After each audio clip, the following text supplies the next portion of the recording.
اس میں آپ کے پاس ٹائم ہو، کیونکہ اس پہ ٹائم کافی لگتا ہے، تو میں سجیسٹ کروں گا عشاء کی نماز کے بعد سونے سے پہلے آپ یہ کام کریں۔ تو اس میں آپ نے کرنا یہ ہے کہ آپ نے 11 بار درود ابراہیمی پڑھا، اس کے بعد آپ نے سورہ قریش کو شروع کیا، لِإِلَافِ قُرَيْشٍ إِيلَافِهِمْ رِحْلَةَ الشِّتَاءِ وَالصَّيْفِ فَلْيَعْبُدُوا رَبَّ هَٰذَا الْبَيْتِ۔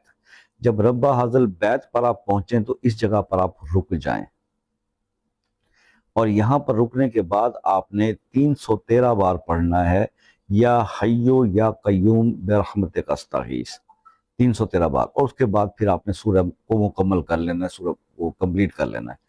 یہ ہو گیا ایک بار۔ اس طرح آپ نے 11 بار سورہ قریش پڑھنی ہے، اور یہ عمل آپ نے صرف 3 دن کرنا ہے۔ تو یہ اگر آپ کر لیتے ہیں تو 3 دن میں گارنٹی کہ آپ کا کوئی بھی کام جو آج تک نہیں ہوا وہ انشاءاللہ اس ایک عمل سے ہو جائے گا۔ ایک ہی نیت اور ایک ہی مقصد کے لیے کام کیجیے گا، وہ کام آپ کا ہو جائے تو پھر ایک